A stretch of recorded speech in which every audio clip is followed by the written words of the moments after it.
ভগবদ্গীতা দ্বিতীয় অধ্যায় সাংখ্যযোগ। জয় শ্রী রাধে কৃষ্ণ। নমস্কার শ্রোতা বন্ধুরা, আবারও একটি নতুন ভিডিও নিয়ে আমার রাধা রাধা চ্যানেলে আপনাদের সুস্বাগতম জানাই। জীবনে তো সবাই বাঁচেন, কিন্তু জীবনে বাঁচার সঠিক পথ কতজন জানেন? এটাই আমাদের গীতার মূল উদ্দেশ্য। আমি ভগবান শ্রীকৃষ্ণকে প্রণাম করে নিজের কর্ম শুরু করছি। একটু মনোযোগ দিয়ে শুনবেন। প্রথম অধ্যায়ে আমরা অর্জুনের বিষাদ, ওনার দুঃখ, ওনার সমস্যার কথা জানলাম। এবার শ্রীকৃষ্ণ তার উত্তর দেবেন, আর এই অধ্যায়ের নাম সাংখ্যযোগ। এখানে অর্জুনের কাপুরুষতা তথা ওনার ভ্রম নিয়ে বিশ্লেষণ আছে।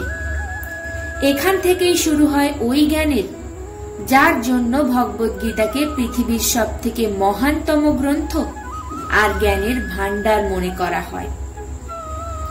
সঞ্জয় বলেন, ওই প্রকার করুণায় ভরা আর অশ্রুতে পূর্ণ ব্যাকুল নেত্র সহিত শোকান্বিত অবস্থায় স্থিত অর্জুনকে ভগবান শ্রীকৃষ্ণ এই কথাগুলি বলছেন। অর্জুনকে দুঃখ ঘিরে আছে, আশা শেষ হয়ে গেছে, সাহস ভেঙে গেছে, আর এমন অবস্থায় শ্রীকৃষ্ণ ওনাকে বোঝানো আরম্ভ করেছেন। যেখানে যুদ্ধের বর্ণনা হওয়ার দরকার ছিল, সেখানে দুঃখ আর বিষাদের পরিস্থিতি ছিল। অর্জুনের চোখে অশ্রু আর মনে নিরাশা ছিল। এটা বিশাল অবাক করার বিষয় ছিল, কারণ ধৃতরাষ্ট্র বা সঞ্জয় কেউই এর আশা করেননি। অর্জুনের দুঃখ দেখে শ্রীকৃষ্ণ উত্তর দেওয়ার জন্য প্রস্তুত হচ্ছেন। বন্ধুরা, এটাই হলো গীতা, অর্জুন বা আমাদের সকলের সংশয়, আর ঈশ্বর বা শ্রীকৃষ্ণের জ্ঞান। শ্রী ভগবান বলছেন, হে অর্জুন, তোমার এই সময়, এই অসময়ে এই মোহ কি কারণে প্রাপ্ত হলো? কারণ না তো এটি শ্রেষ্ঠ পুরুষের দ্বারা আচরিত, না এটি তোমাকে স্বর্গে উন্নীত করবে, আর না তোমার খ্যাতি বাড়াবে।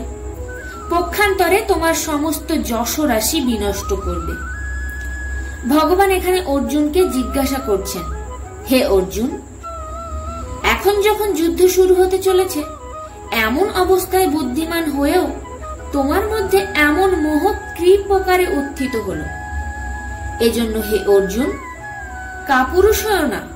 এই পৌরুষতাহীন তোমাকে শোভা পায় না, এটা ঠিক না। হৃদয়ের তুচ্ছ দুর্বলতা ত্যাগ করে যুদ্ধার্থে উত্থিত হও। তখন অর্জুন শ্রী ভগবানকে বললেন, হে মধুসূদন, আমি এই রণভূমিতে ভীষ্ম পিতামহ এবং দ্রোণাচার্যের সঙ্গে কিভাবে লড়াই করব? কারণ হে ভগবান, তারা দুজনেই আমার পূজনীয়। এজন্য মহানুভব গুরুজনদের বধ না করে ইহলোকে ভিক্ষান্ন ভোজন করাও আমার কাছে শ্রেয়। কেননা গুরুজনদের বধ করলেও ইহলোক থেকে আমি কেবল রক্তে রঞ্জিত অর্থ আর কামের সুখী ভোগ করব। এখানে অর্জুন এই আবেগ দেখিয়েছেন যে গুরুজনদের বধ করা সম্পূর্ণ অন্যায়। ওনাদের বধ করেও বা কি পাওয়া যাবে? না তো মোক্ষ লাভ হবে, আর না তো ধর্ম সিদ্ধ হবে। কেবল এই পৃথিবীতে অর্থরূপী, কামরূপী তুচ্ছ সুখই তো পাওয়া যাবে, যার মূল্য এই গুরুজনদের সামনে কিছুই নয়। হত্যার ফলস্বরূপ আমরা তাদের রক্তে রঞ্জিত হব। এজন্য এমন সুখ প্রাপ্ত করার জন্য গুরুজনদের হত্যা করা কখনোই উপযুক্ত নয়।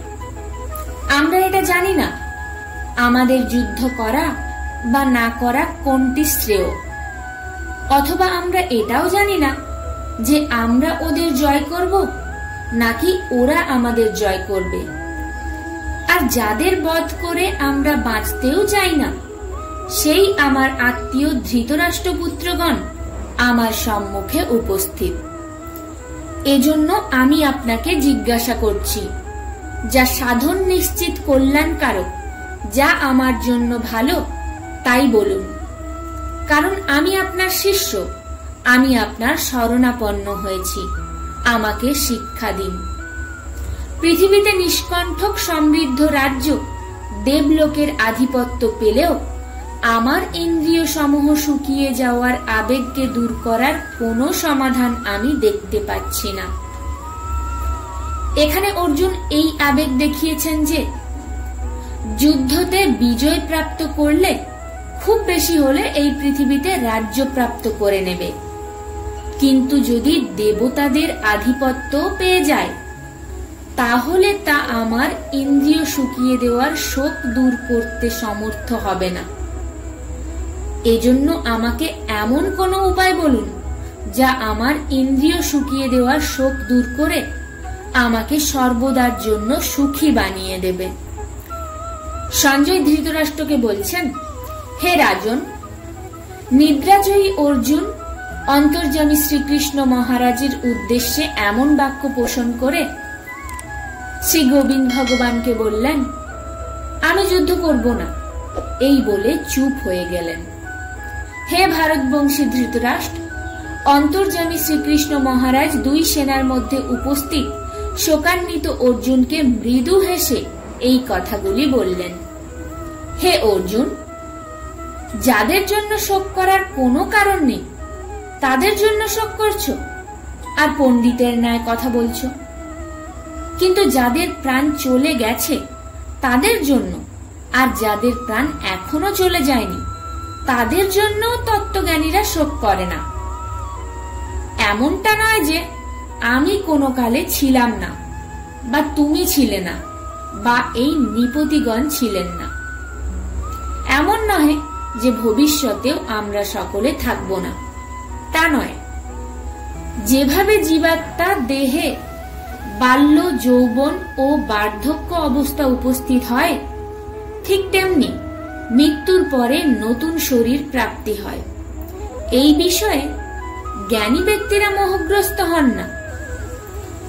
এখানে শ্রী ভগবান বোঝাতে চেয়েছেন যে যেভাবে বাল্য, যৌবন এবং বার্ধক্য এই অবস্থা আত্মার হয় না, ভৌতিক শরীরের হয়, আর আত্মায় তাদের অভিযুক্ত করা হয়ে থাকে, ঠিক একই প্রকার এক শরীর থেকে অন্য শরীরে যাতায়াত বাস্তবে আত্মার হয় না, সূক্ষ্ম দেহের হয়, আর তার প্রয়োগ আত্মায় করা হয়ে থাকে। অতএব এই তত্ত্বটি না জানা অজ্ঞানীরা সকলেই মৃত্যুতে শোক করেন। জ্ঞানী ব্যক্তিরা এমন করেন না, কারণ তাদের দৃষ্টিতে আত্মা এবং শরীর ভিন্ন, আত্মার সঙ্গে শরীরের কোনো সম্পর্ক নেই। এজন্য তোমার শোক করা উচিত নয়। হে কুন্তিপুত্র, ইন্দ্রিয় বৃত্তির সহিত বিষয়াদির সংযোগী শ্রীতোষ্ণাদি সুখ দুঃখ প্রদান করে, সেগুলি একবার উৎপত্তি হয় আবার বিনাশ হয়, সুতরাং এগুলি অনিত্য, অতএব সে সকল সহ্য করো। এখানে শ্রী ভগবান এই উদ্দেশ্যে বলেছেন যে শীত উষ্ণ, সুখ দুঃখ এই সকল ইন্দ্রিয় বিকার, এজন্য এগুলিকে ক্ষণস্থায়ী আর অনিত্য ভেবে শোক করো না। কারণ হে পুরুষ, শ্রেষ্ঠ সুখ দুঃখকে সমান ভাবেন। যে বুদ্ধিমান ব্যক্তি ইন্দ্রিয় আর বিষয়ের সংযোগে ব্যাকুল হয় না তারাই মোক্ষের যোগ্য হয়। বন্ধুরা, আমাদের জীবনেও আমরা দুঃখে দুঃখী হয়ে যাই। যখন জ্ঞানী পুরুষ এটা জানেন যে দুঃখ ঘরে প্রবেশ করেছে মানে সুখ অবশ্যই দরজার সামনে দাঁড়িয়ে রয়েছে। যে ব্যক্তি কোনো প্রকার অদ্ভুত পরিস্থিতিতে অস্থির হয় না, তেমন জ্ঞানী ব্যক্তি ভগবান লাভের যোগ্য হয়ে যায়। অসৎ বস্তুর স্থায়িত্ব নেই আর সৎ বস্তুর নাশ নেই। এভাবেই এই দুই প্রকার উপাদানই জ্ঞানী ব্যক্তিরা দেখেছেন। এখানে ভগবান শ্রীকৃষ্ণ বোঝাচ্ছেন যে সৎ অর্থাৎ ভগবান ভগবান সর্বব্যাপী, অখণ্ড এবং নির্বিকার। অসৎ অর্থাৎ শরীর, ইন্দ্রিয়ের কোনো স্থায়িত্ব নেই। এজন্য নিজের আত্মীয়ের শরীর নাশের আশঙ্কায় শোক করা উচিত নয়। এজন্য যদি তুমি স্বার্থপর হয়ে নিজের স্বজনদের বিনাশের শোক করো, তাহলেও তোমার শোক করা উচিত নয়। যিনি এই সমগ্র দৃশ্যমান জগতে বিরাজ করছে, তিনি অবিনাশী। কেউই এই অব্যয় স্বরূপের বিনাশ করতে পারে না। শ্রী ভগবান বলছেন, কেউই ভগবানের বিনাশ করতে পারে না। এজন্য একমাত্র ভগবানই সৎ। দেহাশ্রিত আত্মার এই সকল দেহ নশ্বর বলে উক্ত হয়েছে, কিন্তু আত্মা নিত্য, অবিনাশী, অপ্রমেয়। অতএব হে অর্জুন, তুমি যুদ্ধ করো। এখানে শ্রীকৃষ্ণের ভাব হল, যখন এই কথা সিদ্ধ বলে গণ্য হয়ে গেছে যে শরীর নাশবান, তার বিনাশ অনিবার্য, আর আত্মা নিত্য, তার কখনো বিনাশ হবে না, তাহলে যুদ্ধ করতে শোকের কোনো কারণই নেই। যে আত্মাকে হন্তা বলে জানে এবং যে আত্মাকে হত বলে মানে, তারা উভয়েই আত্মতত্ত্ব জানে না। কারণ আত্মা বাস্তবে না তো কাউকে হত্যা করে, আর না তো কারো দ্বারা হত্যা হয়। এখানে ভগবান বোঝাতে চেয়েছেন যে ভৌতিক শরীর থেকে সূক্ষ্ম শরীরের বিচ্ছেদকে মৃত্যু বলে। এজন্য মরণাপন্নকে ভৌতিক শরীর বলে।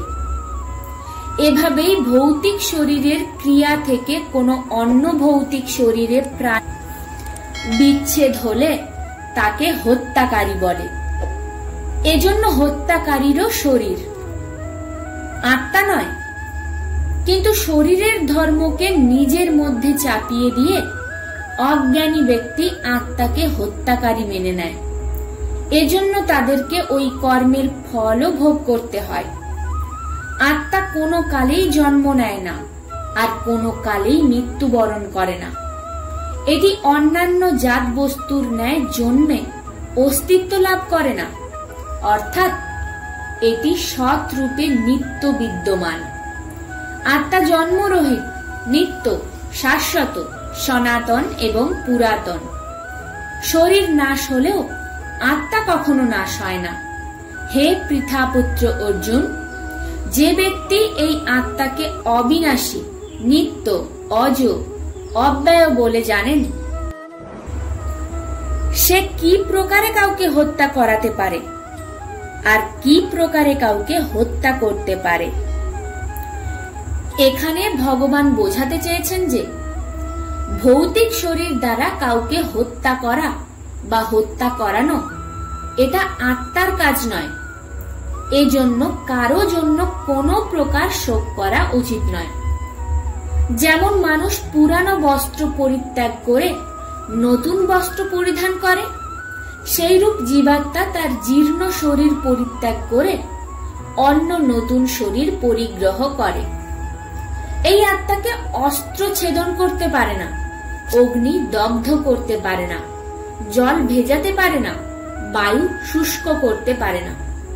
এই আত্মা অচ্ছেদ্য, অদাহ্য, অক্লেদ্য, অশস্য। আত্মা নিত্য, সর্বব্যাপী, স্থির, অচল, সনাতন। এই আত্মা অব্যক্ত, অর্থাৎ আত্মাকে কোনো ইন্দ্রিয় দ্বারা জানা যায় না। এই আত্মা অচিত্ত, অর্থাৎ আত্মা মনের বিষয় নয়। এই আত্মা অবিকার্য, অর্থাৎ সর্বপ্রকার বিকার রহিত বলা হয়ে থাকে। এজন্য হে অর্জুন, এই আত্মাকে উপযুক্তভাবে জেনেও তোমার শোক করা উচিত নয়। কিন্তু যদি তুমি মনে করো আত্মা সর্বদা দেহের সঙ্গে জন্ম নেয় আর দেহের সঙ্গেই বিনষ্ট হয়, তথাপি হে মহাবাহ, তোমার শোক করা উচিত নয়। কেননা জন্ম মৃত্যু অবশ্যম্ভাবী। যে জন্মে তার মরণ নিশ্চিত, যে মরে তার জন্ম নিশ্চিত। সুতরাং অবশ্যম্ভাবী বিষয়ে তোমার শোক করা উচিত নয়। হে অর্জুন, সম্পূর্ণ প্রাণী জন্মের পূর্বে অব্যক্ত ছিল এবং মৃত্যুর পরেও অব্যক্ত হয়ে যাবে, কেবল মধ্যেই ব্যক্ত। তাহলে এমন পরিস্থিতিতে শোক বিলাপ কিসের? কোন মহাপুরুষই আত্মাকে আশ্চর্য বোধ কিছু বলে বোধ করেন, কোন মহাপুরুষই একে আশ্চর্যবোধ কিছু বলে বর্ণনা করেন। কোন সৎ ব্যক্তি তাতে নিমজ্জিত হয়ে আশ্চর্যবোধ ভাবে শোনেন, কিন্তু শুনে কেউ আত্মাকে জানতে পারে না। এখানে শ্রী ভগবান এটি বলতে চেয়েছেন, আত্মা আশ্চর্যময়। তাকে দেখেছে সংসারে এমন বিরলি কেউ রয়েছে, আর সে তাকে আশ্চর্যবতই দেখেন। যে মহাপুরুষ পরমাত্মাকে জানেন, যার মধ্যে সম্পূর্ণ বেদ আর শাস্ত্রের ছাতা নিহিত রয়েছে, তিনিই আত্মার বর্ণনা করতে পারেন। আর আত্মার বর্ণনা করাও আশ্চর্যবোধ বলে মনে করা হয়। এই আত্মার বর্ণনাকে যিনি শোনেন, এমন সদাচারী আস্তিক ব্যক্তিও বিরল, আর তা শোনাও আশ্চর্যবোধ হয়ে থাকে। হে অর্জুন, এই আত্মা সবার শরীরে সর্বদাই অবদ্ধ, এর কখনোই বিনাশ হতে পারে না। এই কারণে সম্পূর্ণ প্রাণীর জন্য তোমার শোক করা উচিত নয়। স্বধর্মের দিকে দেখেও তোমার ভীত কম্পিত হওয়া উচিত নয়, অর্থাৎ তোমার ভয় করা উচিত নয়। কারণ ক্ষত্রিয়ের জন্য ধর্মযুদ্ধের থেকে দ্বিতীয় কোনো কল্যাণকারী কর্ম নেই। হে পার্থ, এই যুদ্ধ আপনা হতেই উপস্থিত হয়েছে। ইহা মুক্ত স্বর্গদ্বার স্বরূপ। ভাগ্যবান ক্ষত্রিয়রাই এমন দৃশ্যযুদ্ধ লাভ করতে পারেন। আর যদি তুমি এই ধর্মযুদ্ধ না করো, তবে স্বধর্ম ও কীর্তি হারিয়ে তুমি পাপ যুক্ত হবে, আর সকল মানুষ চিরকাল তোমাকে অকীর্তি ঘোষণা করবে। সম্মানিত ব্যক্তির কাছে অকীর্তি মরণ অপেক্ষা অধিক, অর্থাৎ অকীর্তি অপেক্ষা মরণও শ্রেয়। মহারথগণ মনে করবেন, ভয়বশত তুমি যুদ্ধ থেকে বিরত হয়েছ, দয়াবশত নয়। সুতরাং যারা তোমাকে বহু সম্মান করে, তাদের নিকট তুমি লঘুতা প্রাপ্ত করবে। তোমার শত্রুরাও তোমার সামর্থ্যের নিন্দা করে তোমাকে অবাচ্য কথা বলবে। তা অপেক্ষা অধিক দুঃখকর আর কি আছে? যুদ্ধে হত হলে স্বর্গ পাবে, আর বিজয়ী হলে পৃথিবীর রাজ্য সুখ ভোগ করবে। সুতরাং হে কুন্তী পুত্র, যুদ্ধে কৃত নিশ্চয় হয়ে উত্থান করো। অতএব সুখ দুঃখ, লাভ ক্ষতি, জয় পরাজয়কে সমতুল্য জ্ঞান করে যুদ্ধার্থে উদ্যুক্ত হও। এরূপ যুদ্ধ করলে তুমি পাপ ভাগী হবে না। হে পার্থ, তোমাকে এতক্ষণ সাংখ্য নিষ্ঠা বিষয়ক জ্ঞান উপদেশ দিলাম। এক্ষণে যোগ বিষয়ক জ্ঞান শ্রবণ করো। এই জ্ঞান লাভ করলে কর্মবন্ধন ত্যাগ করতে পারবে। নিষ্কাম কর্মযোগে কর্ম নিষ্ফল হয় না এবং পাপ বা বিঘ্ন হয় না। এই ধর্মের অল্প অনুশীলনও মহাভয় থেকে রক্ষা করবে। এখানে শ্রীকৃষ্ণের এরূপ বলার অর্থ হল, কর্মযোগের কখনোই বিনাশ হয় না। এর সংস্কার সাধকের হৃদয়ে অবস্থিত, আর এটি সাধকের পরবর্তী জন্মে পুনর্সাধনায় নিযুক্ত করে দেয়। নিঃস্বার্থভাবে করা কর্মের বিপরীত পরিণতি হয় না। এই ধরনের উপায় ঈশ্বরের কাছে উপলব্ধ। হে অর্জুন, এই কর্মযোগে স্থির বুদ্ধি একটাই হয়ে থাকে, কিন্তু অস্থির চিন্তা এবং বিবেকহীন একজন স্বার্থপর ব্যক্তির বুদ্ধি বহু শাখা বিশিষ্ট এবং অনন্ত হয়ে থাকে। যখন সিদ্ধান্ত নেওয়ার থাকে, তখন বুদ্ধি একটাই হয়, কিন্তু যেখানে ভাবনার সিদ্ধান্তের অভাব আছে, সেখানে অনেক বুদ্ধি কাজ করে। এখানে সিদ্ধান্তহীনতার অবস্থার কথা বলা হয়েছে। যখন আপনি সিদ্ধান্ত নিতে পারেন না, তখন অনেক দিকে আপনার মনোযোগ, আপনার বুদ্ধি চলে যায়। কিন্তু যদি আপনি সিদ্ধান্ত নেওয়ার কথা ভেবে নেন, তাহলে তারপরে শুধু সেই কার্য করারই প্রতিজ্ঞা হয়ে থাকে।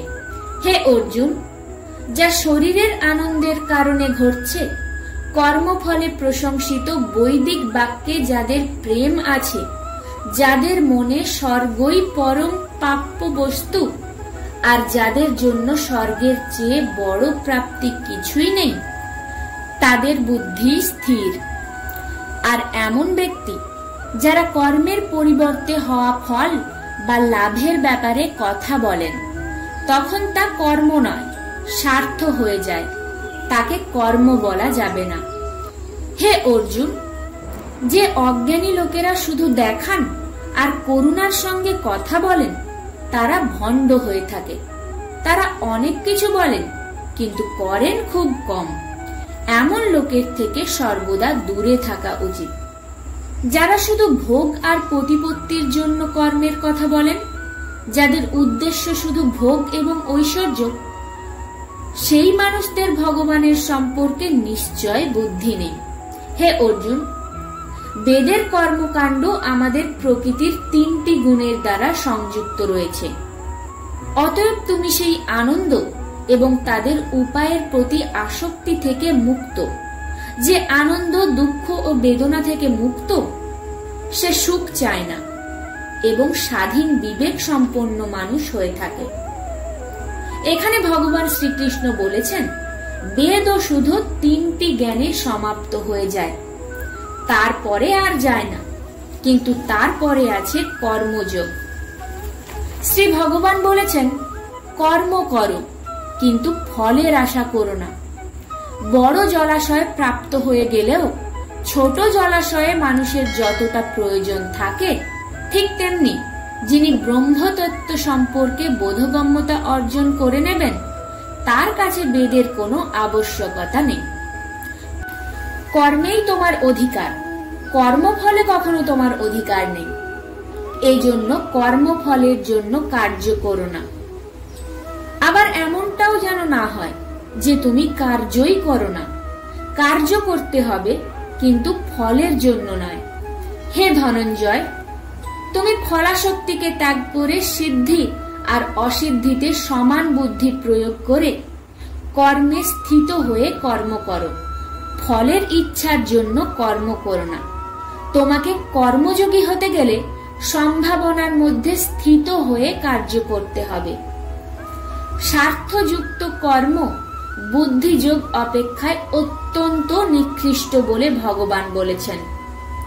সকাম কর্মের ফল বিনাশকারী এবং ক্ষণিক সুখের প্রাপ্তি, আর কর্মযোগের ফল পরমাত্মার প্রাপ্তি।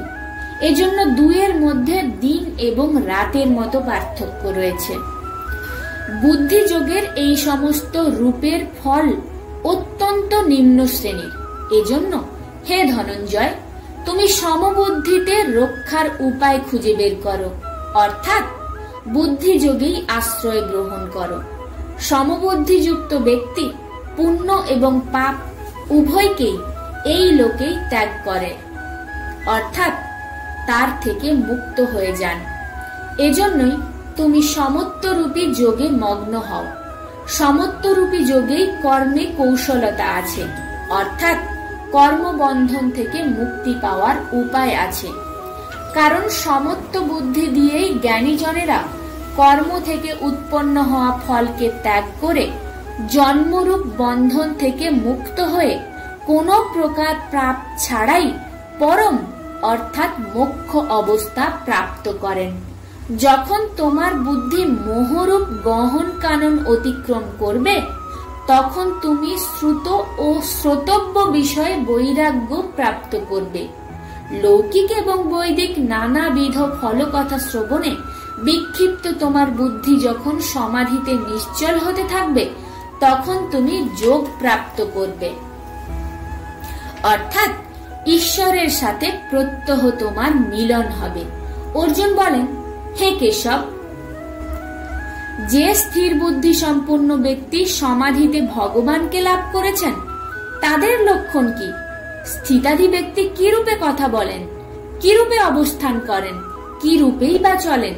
শ্রী ভগবান বলেন, হে পার্থ, যখন কেউ সমস্ত মনোগত কামনা বর্জন করে আপনাতেই তুষ্ট থাকেন তখন তিনি স্থিতপ্রজ্ঞ বলে গণ্য হন।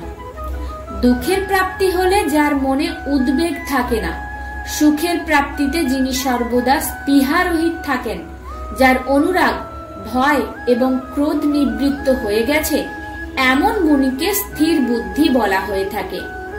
যে ব্যক্তি সর্বত্র স্নেহরহিত হয়ে শুভ বস্তু প্রাপ্তিতে সন্তোষ এবং অশুভ বস্তু প্রাপ্তিতে অসন্তোষ প্রকাশ করেন না, তিনি স্থিতপ্রজ্ঞ। কচ্ছপ যেমন সকল অঙ্গ সংকুচিত করে রাখে, তেমনি যিনি বস্তু থেকে ইন্দ্রিয়গুলিকে সব উপায়ে সংহরণ করে রাখেন তিনি স্থির বুদ্ধি সম্পন্ন, এমন ভাবা উচিত। এজন্য সকল ইন্দ্রিয়কে নিয়ন্ত্রণে করে আমার প্রতি মনোনিবেশ করা সাধকের কর্তব্য। কারণ যে ব্যক্তি তার ইন্দ্রিয় নিয়ন্ত্রণে রাখেন তার বুদ্ধি স্থির হয়। মানুষ যে বিষয় নিয়ে চিন্তা করে সেই বিষয়ের প্রতি তার আসক্তি জন্মায়। আসক্তি থেকেই ওই জিনিসগুলির জন্য ভালোবাসা বা কামনা উদ্ভূত হয়, অর্থাৎ সেই বিষয় লাভের অভিলাষ জন্মে। আর কামনা বাসনা প্রতিবন্ধকতার সৃষ্টি হলে ক্রোধ উৎপন্ন হয়, ক্রোধ থেকেই বিভ্রান্তির সৃষ্টি হয়। স্মৃতিতে বিভ্রান্তির কারণে বুদ্ধিমত্তা নষ্ট হয়ে যায়, আর বুদ্ধির বিনাশের ফলে সেই ব্যক্তির অধঃপতন ঘটে। ঠিক যেমন দমকা হাওয়া নৌকোকে পথভ্রষ্ট করে, তেমনি ইন্দ্রিয় মানুষের বুদ্ধিকে পথভ্রষ্ট করে দেয়। এজন্য হে মহাভাব, যে ব্যক্তির ইন্দ্রিয় তার নিয়ন্ত্রণে থাকে তার বুদ্ধি স্থিতিশীল। ভগবান শ্রীকৃষ্ণ বলছেন, প্রবল ঝড় এলে যেমন সমুদ্রের অবস্থা অচল থাকে, অথবা অনেক নদীর জলপ্রবাহ এতে প্রবেশ করলেও এটি তার অবস্থান থেকে বিচ্যুত হয় না, তার মর্যাদা ত্যাগ করে না, ঠিক একই রকম ভাবে ভগবানের রূপে অধিষ্ঠিত যোগীর অবস্থা সর্বদা স্থির থাকে। বড় বড় পার্থিব সুখ দুঃখ থেকে বিচ্ছিন্ন হলেও তাদের অবস্থার কোনো পরিবর্তন হয় না। সেই যোগী ভগবানের নিত্য, অনমনীয়, নিরন্তর এবং অপরিবর্তনীয় থাকে। যে ব্যক্তি সম্পূর্ণ কামনা ত্যাগ করে নিস্পৃহ হয়ে মমতা রহিত, অহংকার রহিত হয়ে বিচরণ করেন সেই ব্যক্তি শান্তি প্রাপ্ত করতে পারেন। হে পার্থ, এটাই ব্রহ্মস্থিতি জীবন, অর্থাৎ ব্রহ্ম অথবা মোক্ষ প্রাপ্তির পথ, যা প্রাপ্ত করলে মানুষ কখনোই মোহিত হবে না। যদি কেউ জীবনের অন্তিম সময়েও এই পথে স্থিত থাকেন তবেই তিনি আমার পরম ধাম আবাসে পৌঁছান। এইভাবে উপনিষদ, ব্রহ্মবিদ্যা ও যোগ শাস্ত্র রূপ শ্রীমদ্ ভাগবত গীতার শ্রীকৃষ্ণ অর্জুন কথোপকথন সাংখ্য যোগ নামে দ্বিতীয় অধ্যায়টির সমাপ্তি হয়েছে। বন্ধুরা, এটাই ছিল ভাগবত গীতার দ্বিতীয় অধ্যায় সাংখ্য যোগ। এই অধ্যায়ে শ্রীকৃষ্ণ কর্মকে বুঝিয়েছেন, কর্মের প্রতি আমাদের উৎসাহকে বাড়িয়েছেন, আর এটা বুঝিয়েছেন শুধু আর শুধু কর্মেই নিজেকে মগ্ন রাখতে হবে, আর কোনো কথাই নয়। এখন অনুমতি দিন, দেখা হবে তৃতীয় অধ্যায়ে। তৃতীয় অধ্যায়টি সবার আগে পেতে চ্যানেলটিকে সাবস্ক্রাইব করে সঙ্গে থাকুন। জয় শ্রীকৃষ্ণ। রাধা রাধা।